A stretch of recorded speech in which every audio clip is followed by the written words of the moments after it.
नमस्कार, बहुत स्वागत है आपका सेहतनामा में। आपके साथ मैं हूं शुभम सिंह। हमारे इस खास कार्यक्रम सेहतनामा में हम आपकी सेहत और उससे जुड़ी समस्याओं के बारे में बात करते हैं।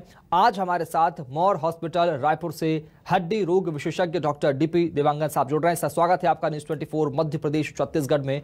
आप हमें हड्डी रोग की बीमारी और उससे बचाव के बारे में विस्तार से जानकारी देंगे। सर, एक बार फिर आपका स्वागत है। सवालों का सिलसिला शुरू करूंगा। सबसे पहले सवाल कि आखिर हड्डी और जोड़ों में दर्द अमूमन क्यों होते हैं, क्या कुछ इसकी वजह होती है? जोड़ों में दर्द के पहले तो आपका वेरी वेरी थैंकफुल जो आपके चैनल पे मेरे को वेलकम किया गया और बुलाया गया।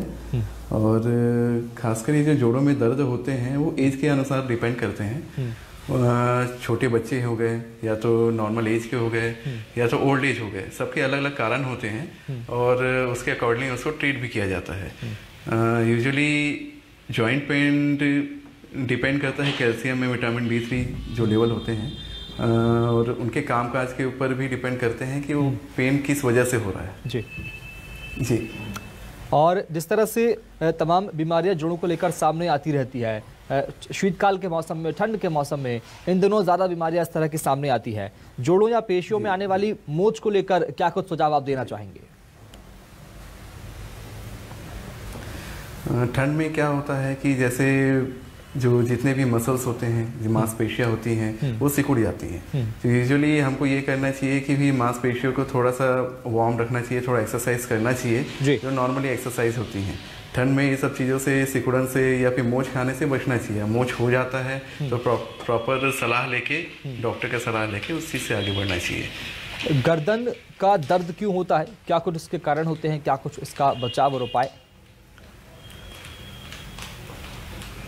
गर्दन में दर्द जैसे मांसपेशियों का भी दर्द हो सकता है। यूजुअली हम सोने का तरीका सही नहीं रहता है, कोई तकिया ज़्यादा ऊंचा लगाता है या फिर कम, कोई तकिया लगाता ही नहीं, सब डिपेंड करते हैं। और मांसपेशियों का दर्द मेनली रहता है लोगों को, और अगर अपना रहन सहन सुधारेंगे तो यूजुअली वो दर्द ठीक हो जाता है कुछ दिनों में। लेकिन उसके अलावा भी जैसे स्पाइनल कॉर्ड रहता है, गले की जो नस रहती है, यूजुअली लोग बोलते हैं कि नस पकड़ ली है या फिर नस दब गई है, तो MRI ये सब जांच से पता चलता है कि वो नस के कारण से है कि मसल के कारण से है।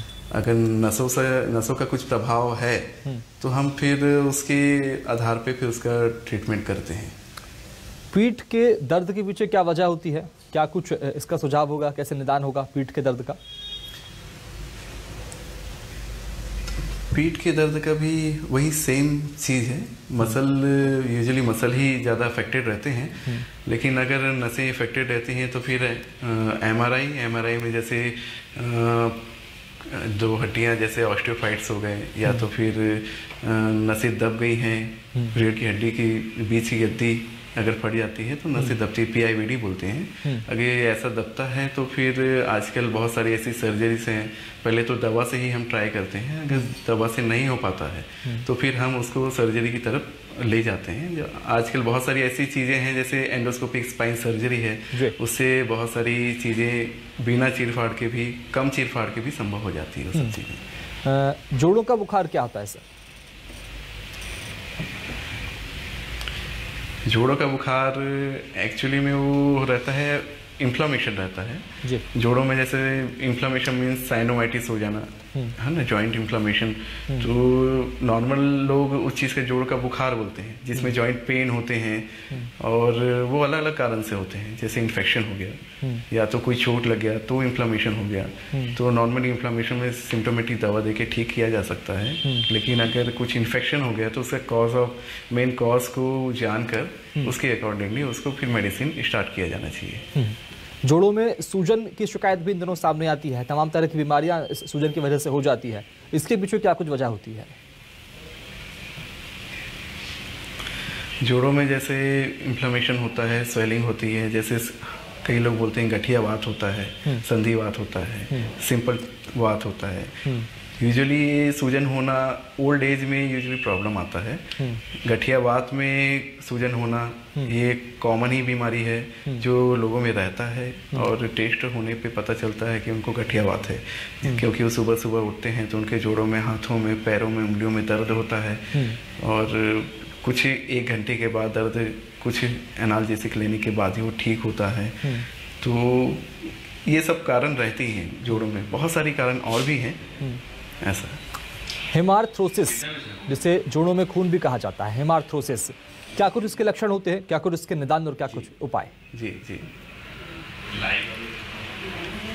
हेमार्थ्रोसिस जैसे रहता है, जो जोड़ों में जो छोटी छोटी नसें रहती हैं वो क्या है यूजुअली ब्लीड कर जाती हैं और जोड़ों में फिर ब्लीडिंग की शिकायत होती है। यूजुअली ऐसे लोग रहते हैं जिनका प्लेटलेट कम आता है, ऐसे कुछ बीमारियां होती हैं जिसमें रेगुलर थोड़ा सा भी चोट लगने पे ब्लीडिंग रुकती नहीं है।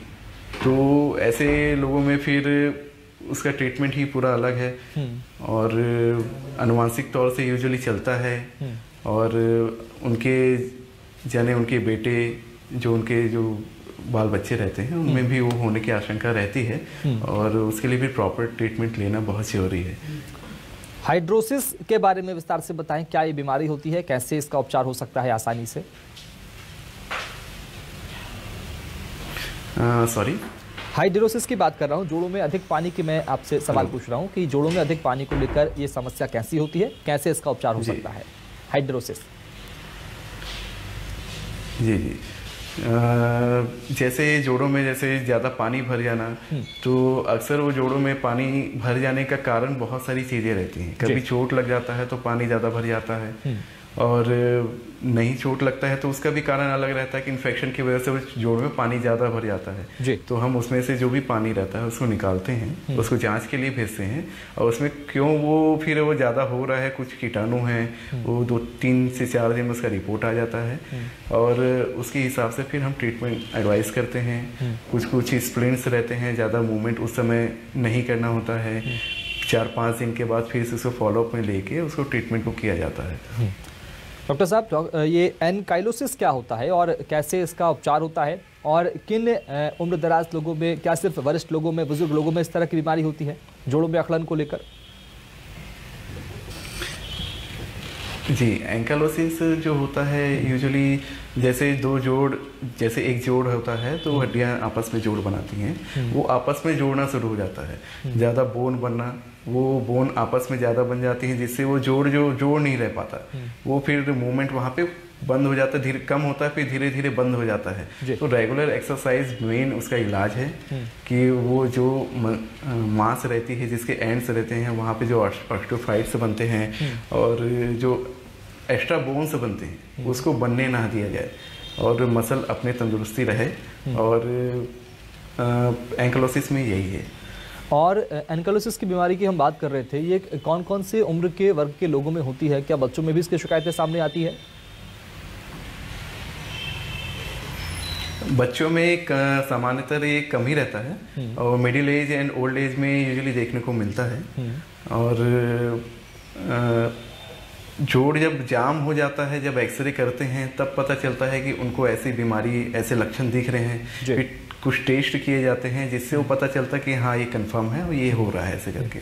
इसके पहले हमने हाइड्रोसिस की बात की थी, हड्डियों में पानी जो आना, ये क्या सिर्फ बुजुर्गों में, वृद्ध लोगों में ही क्या इसकी बीमारी की शिकायत सामने आती है या फिर युवाओं में या फिर मिडिल एज के लोगों में भी इसकी बीमारी सामने आ सकती है? नहीं, ये कोई भी एज में सामने आ सकती है। मिडिल एज में भी हो सकता है, छोटे बच्चों में भी हो सकता है। ओल्ड एज में यूजुअली ये होता है कि चोट मिडिल एज या फिर ओल्ड एज में चोटें ज़्यादा लगने की संभावना होती है। कभी भी कुछ काम कर रहे हैं तो फिर वो चोट लगती है, उनके काम काज के ऊपर डिपेंड करता है वो कितने एक्सपोजर में है, तो फिर उसमें ये परेशानी आ सकती है। डॉक्टर दीपी देवांगन, जिस तरह से हड्डियों में पानी भरने की समस्या की अभी हम बात कर रहे हैं, क्या बार बार हड्डियों में पानी भरा जा सकता है? और अगर एक बार उसका उपचार करा लिया जाए तो क्या दोबारा शरीर की उस हड्डी में, उस अंग में दोबारा पानी भरा जा सकता है? क्या संभव है ये?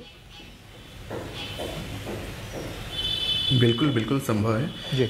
एक बार जैसे ट्रीटमेंट हो गया, ठीक हो गए तो उस समय तो वो ठीक हो गया, लेकिन फिर थोड़े दिन के बाद जैसे और चोट लग रही है, उनका फिजिकल एक्टिविटी कैसी है, अगर वो ज़्यादा आराम नहीं कर रहे हैं तो यूजुअली ऐसा दिखाई देता है कि वो फिर से पानी भर जाता है उसमें। अगर इग्नोर किया जाए किसी जोड़ को तो फिर वो अपना भी हिस्सा दिखाती है, वो फिर से भर जाता है। इसलिए प्रॉपर ट्रीटमेंट और डॉक्टर का सलाह फॉलो करना बहुत ज़रूरी है। हड्डियों में, अस्थियों में कैंसर की शिकायतें भी सामने आती है मरीजों को, कर्क रोग की शिकायतें सामने आती है जिसको हम कैंसर बोलते हैं। ये किन किन अंगों में हो सकता है, शरीर की किन किन अस्थियों में, किन किन हड्डियों में कैंसर हो सकता है?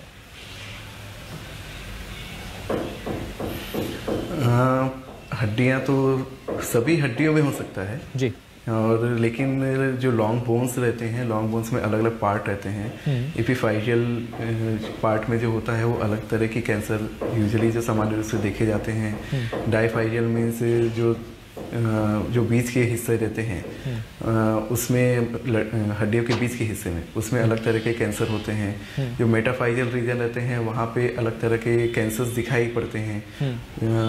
अलग अलग तरह के कैंसर होते हैं जिसके इलाज भी अलग अलग तरीके के होते हैं। कुछ ऐसे भी कैंसर होते हैं जिसका हम एक बार सर्जरी करके उसको वहाँ पे रोका जा सकता है। लेकिन कुछ ऐसे भी कैंसर होते हैं जो बहुत फैलने वाली होती हैं। पहले बोन को लेता है, फिर बोन से फिर वो मसल में फैलता है, फिर आसपास के अंगों में भी फैल जाता है। अगर वो पूरा अंगों में पूरे शरीर को ले लिया तो फिर थोड़ा सा ट्रीटमेंट कठिन हो जाता है और पेशेंट के जान को रिस्क होता है उसमें। लेकिन अगर प्रायः पहले ट्रीटमेंट अगर मिल जाता है, पहले पकड़ में आ जाती है, तो फिर उसका इलाज संभव है और अच्छे से किया जा सकता है। क्या हड्डियों में संक्रमण का होना भी संभव है, और अगर होता है तो क्या कुछ इससे नुकसान है? किस तरह के लक्षण इसमें सामने आते हैं कि हड्डियों में संक्रमण हो गया हो? हड्डियों में संक्रमण किसी भी एज ग्रुप में हो सकता है। वो बच्चों में भी हो सकता है, बड़ों में भी हो सकता है। यूजुअली जैसे नॉर्मली जैसे इन्फेक्शन होता है तो मेटाफाइशियल रीजन पे जो हड्डियों के जो किनारे होते हैं, किनारे से थोड़े पहले में ही यूजुअली वो इन्फेक्शन होता है। बीच भाग में भी होता है।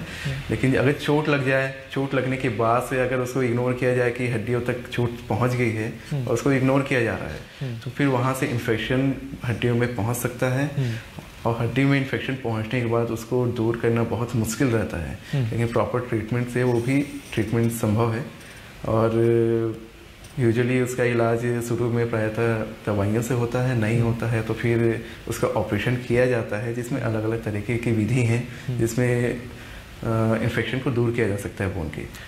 बोन्स के इन्फेक्शन होने के बाद किस तरह की बीमारियां सामने आ सकती है? कितना घातक ये इन्फेक्शन हो सकता है? बोन का इन्फेक्शन यूजुअली ऑस्टियोमाइलाइटिस बोलते हैं उसे।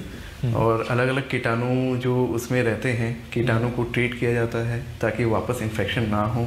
अगर जैसे इन्फेक्शन हो भी गया तो जोड़ को इन्वॉल्व कर रहा है क्या, जॉइंट को इन्वॉल्व कर रहा है? अगर जॉइंट को इन्वॉल्व कर रहा है तो डिफॉर्मिटी भी हो जाएगी। डिफॉर्मिटी फिर वो अपना चलना, दैनिक दिनचर्या, फिजिकल एक्टिविटी करने में असमर्थ रहेगा, धीरे धीरे कम हो जाएगा। तो ज़्यादा अच्छा हो कि वो जोड़ को इन्वॉल्व ना करे और उससे पहले ही पता चल जाए और उस चीज़ का ट्रीटमेंट, अच्छा ट्रीटमेंट, सही ट्रीटमेंट उसको मिल जाए, जिससे हम प्रॉपर रह सके और अपना जीना खाना कर पाए। जी, हादसे के शिकार होने के बाद जो हड्डियां टूट जाती हैं, चाहे वो सड़क हादसे हो या कोई और हादसे हो, दुर्घटनाओं के बाद उन हड्डियों को जोड़ने के लिए, अच्छे से जोड़ने के लिए, जल्दी जोड़ने के लिए किस तरह के खान पान का सेवन करें, किन वस्तुओं को हम खाएं, किन खाद्य पदार्थों को अपनी डाइट में शामिल करें?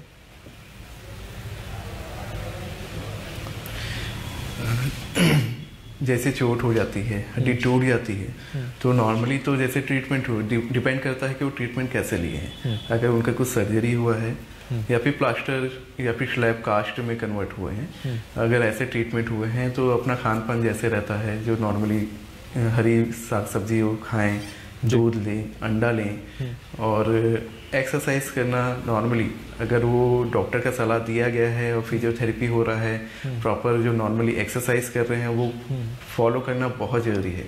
उससे ये होता है कि अगर एक्सरसाइज ट्रीटमेंट हुआ है, सर्जरी हुई है, वो एक्सरसाइज कर रहे हैं तो उसमें एक एक्टिविटी होती है, ऑस्टियोब्लास्टिक एक्टिविटी होती है, जिससे बोन को हिंट मिलता है कि बोन ज़्यादा बने।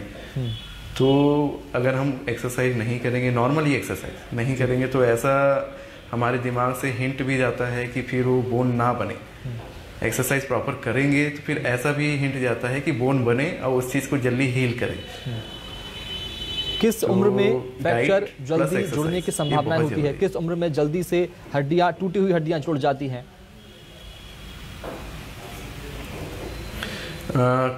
सबसे छोटे बच्चों में तो हड्डियां बहुत ही जल्दी जुड़ती हैं। छोटे बच्चों और यंग एज में हड्डियां बहुत ही जल्दी जुड़ती हैं age compared to the young age. बच्चों में ज़्यादातर हड्डियां बहुत ही अच्छे से जुड़ती हैं और उनमें ऐसा भी रहता है कि अगर थोड़ी सी डिफॉर्मिटी रहती है तो वो करेक्ट भी हो जाती है एज पर age at the age of the puberty.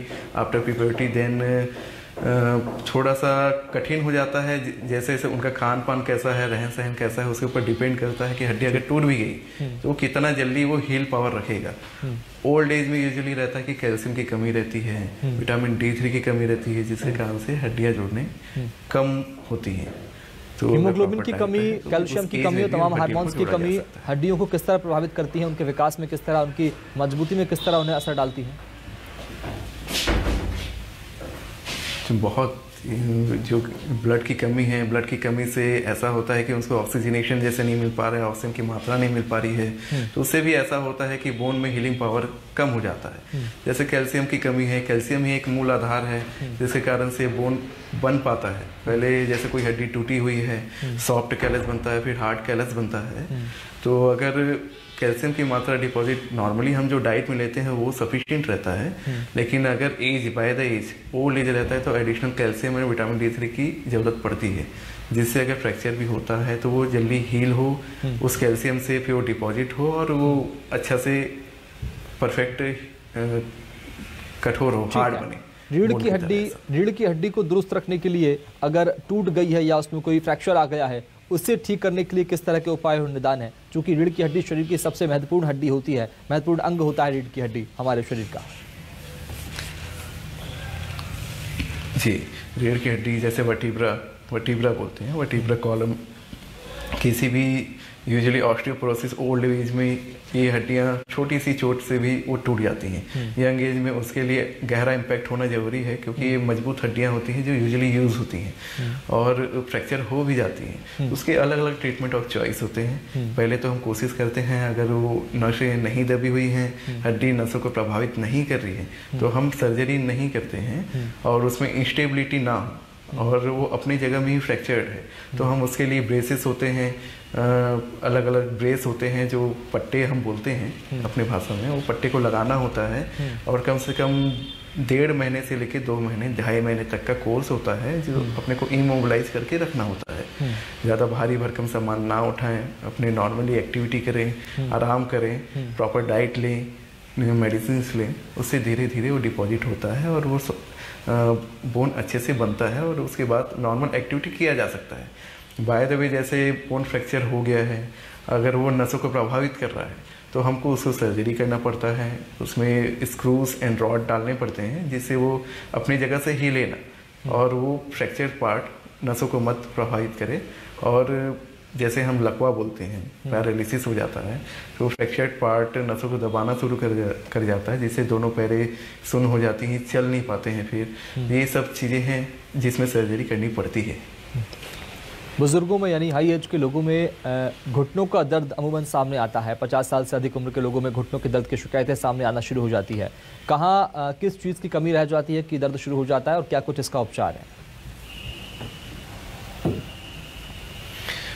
Usually old age में by the age 40-45 calcium loss होना शुरू हो जाता है और कैल्शियम की कमी होती है, विटामिन D3 की कमी होती है, डाइट अच्छा नहीं रहता, फिजिकल एक्टिविटी अच्छी नहीं रहती है, जिससे इफेक्ट बोन पे बुरा असर पड़ता है। तो उसको यूजुअली वो जॉइंट पेन लेके सामने आता है, चाहे वो नी जॉइंट हो, चाहे वो शोल्डर जॉइंट हो, चाहे और कोई सा भी जॉइंट हो, ऐसा पेन लेके सामने आता है। और आने जैसे नॉर्मली ऑस्टियोआर्थराइटिस बोलते हैं, जो नॉर्मली रूप से उसको वात बोलते हैं, नॉर्मल वात। उसके अलावा जो संधिवात भी होता है, रूमेटॉइड आर्थराइटिस, उसमें यंग एज में भी देखने को मिलता है कि जोड़ प्रभावित रहते हैं, जिसमें जोड़ ठीक ढंग से नहीं रहते हैं। अगर ओल्ड एज में देखा जाए, जो जोड़ दर्द होते हैं वो नॉर्मल आर्थराइटिस के शिकार होते हैं। उस एज में एक्सरसाइज करना बहुत ज़रूरी है, प्रॉपर डाइट जिसमें कैल्शियम, विटामिन D3 ये सब हो, फिजिकल एक्टिविटी हो और घर का खाना अच्छे से खाएं।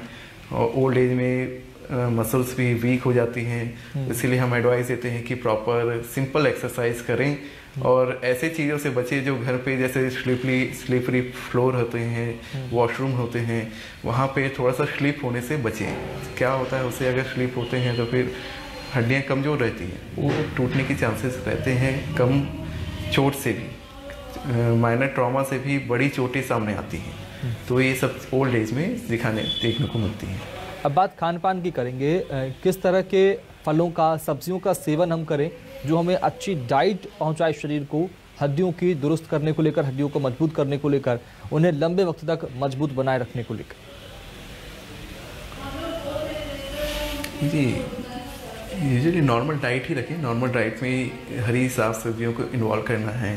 जैसे प्रोटीन है, प्रोटीन हम लेते हैं, पनीर हो गया, दूध हो गया, और बहुत सारी जिसमें भी प्रोटीन्स अवेलेबल रहते हैं, दाल हो गए, वो सब ले सकते हैं, जिससे मसल अच्छे रहते हैं। कैल्शियम जैसे दूध हो गया जी, और अंडे हो गए, ये सबसे लिया जा सकता है, जिससे उस चीज़ को बना के रखा जा सकता है।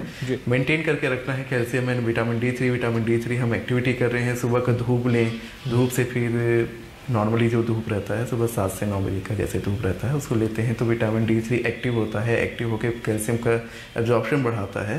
नॉर्मली जो हम कैल्शियम लेते हैं वो लॉस नहीं होता है, वो कैल्शियम फिर अपने जहाँ डेडिकेटेड, जहाँ तक डेस्टिनेशन तक पहुँचना रहता है, जैसे हड्डियाँ हैं और बाकी चीज़ों में भी कैल्शियम का यूज़ होता है, वहाँ तक वो चीज़ें पहुँचती हैं, उसका यूज़ होता है।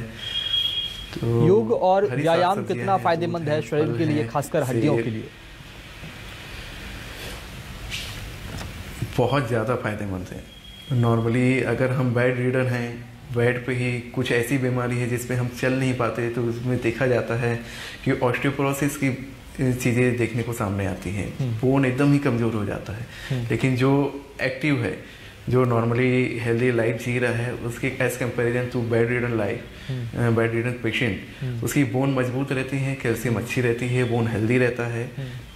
जी ठीक है, बहुत शुक्रिया सर जुड़ने के लिए, तमाम जानकारी हमें देने के लिए, समझाने के लिए कि आखिर कैसे हड्डी के रोगों से निजात पाया जा सकता है। इसी के साथ इतना ही। देखते रहिए News 24 मध्य प्रदेश छत्तीसगढ़। नमस्कार।